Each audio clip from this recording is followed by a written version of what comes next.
Fala fera, seja muito bem-vindo a mais um módulo de tabela periódica.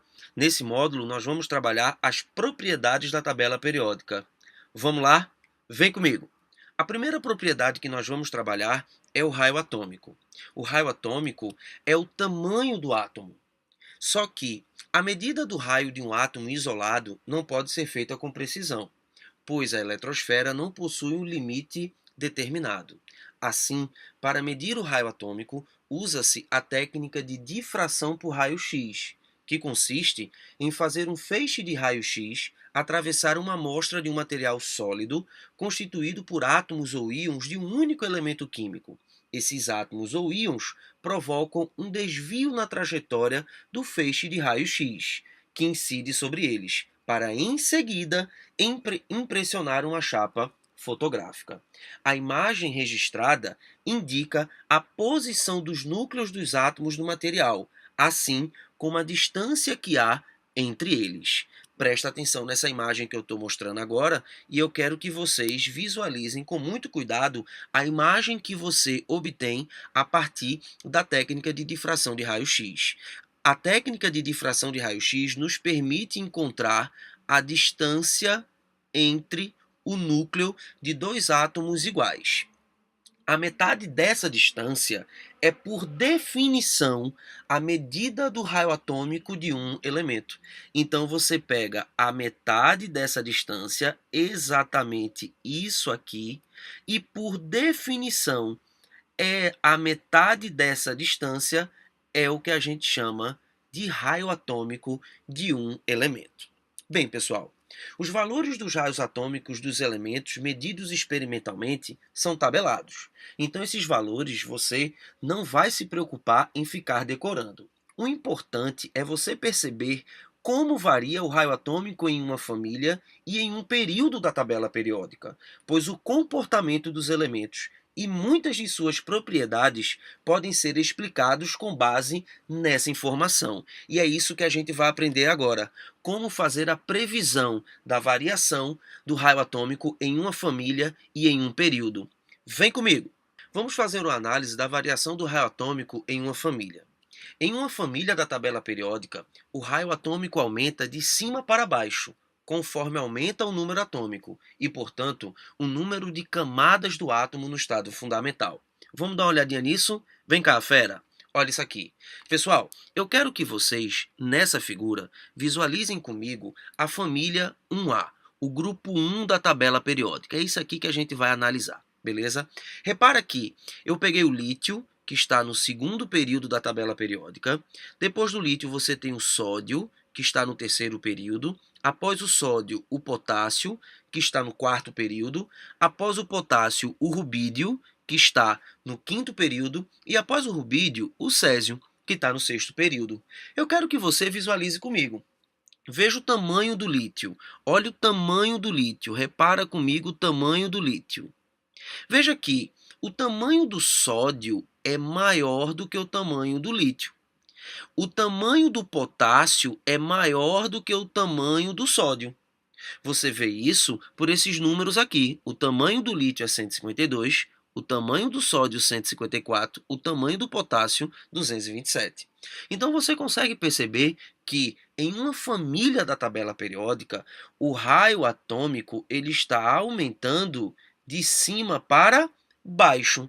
Então eu posso dizer que em uma família da tabela periódica, o raio atômico ele cresce de cima, olha, para baixo. Ou seja, os elementos que estão lá embaixo nas famílias da tabela periódica são os elementos que apresentam os maiores raios daquela família. Tranquilo, galera? Mas além da variação do raio atômico em uma família, nós temos que saber a variação do raio atômico em um período. É justamente isso que a gente vai fazer agora. Vamos lá? Os elementos de um mesmo período possuem o mesmo número de camadas. Portanto, nesse caso, não podemos utilizar apenas as camadas como critério de comparação de raio atômico. Devemos utilizar um outro critério. Esse critério é o número de prótons. O átomo que apresenta maior número de prótons exerce uma maior atração sobre seus elétrons, o que ocasiona uma redução no seu tamanho. Com isso, nós chegamos à seguinte conclusão: que para elementos que estão em um mesmo período, o tamanho do átomo aumenta da direita para a esquerda, devido à diminuição do número de prótons nesse sentido, o que diminui a força de atração sobre os elétrons. Vamos dar uma olhadinha nisso? Vem comigo. Olha isso aqui, galera. Vê. Eu tenho aqui nessa figura elementos que estão no segundo e no terceiro período da tabela periódica. Olha, segundo e terceiro período da tabela periódica. Repare que todos os elementos que estão no segundo período, eles apresentam o mesmo número de camadas eletrônicas. Então, o lítio, o berílio, o boro, o carbono, o nitrogênio, o oxigênio, o flúor e o neônio, eles apresentam o mesmo número de camadas eletrônicas, no caso, 2. Aí o que eu falei? Que para elementos que estão em um mesmo período, o tamanho do átomo aumenta da direita para a esquerda. Veja que existe um aumento no tamanho do átomo da direita, olha, para a esquerda, devido à diminuição do número de prótons nesse sentido. E você vai entender isso. Por quê?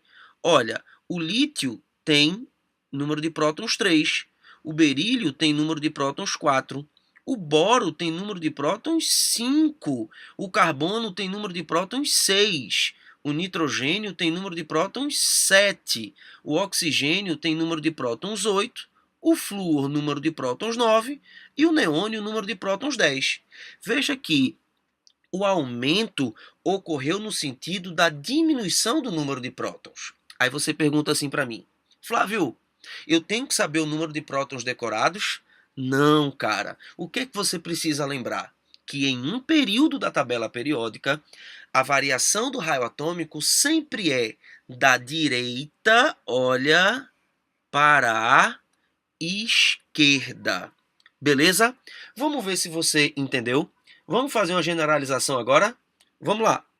Na verdade, essa generalização é um exercício de memorização, beleza? Então você vai fazer o seguinte: sempre que você encontrar alguma questão sobre propriedades da tabela periódica, você tem que lembrar. Existe uma coisa super importante que eu tenho que saber das propriedades: a sua variação. E a variação, ela ocorre sempre em uma família, sempre em um período.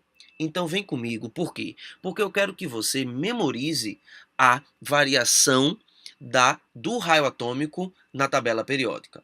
A gente viu que em uma família, o raio atômico, ele cresce de cima para baixo. Então, em uma família, o raio atômico ele cresce nesse sentido que eu estou colocando aqui. Beleza? E em um período, a gente acabou de ver, em um período, o raio atômico ele cresce da direita, olha, para a esquerda. Então, é esse exercício de memorização que a gente tem que fazer. Preste atenção, fecha teu olho e agora tenta visualizar essas duas setinhas que eu coloquei aí.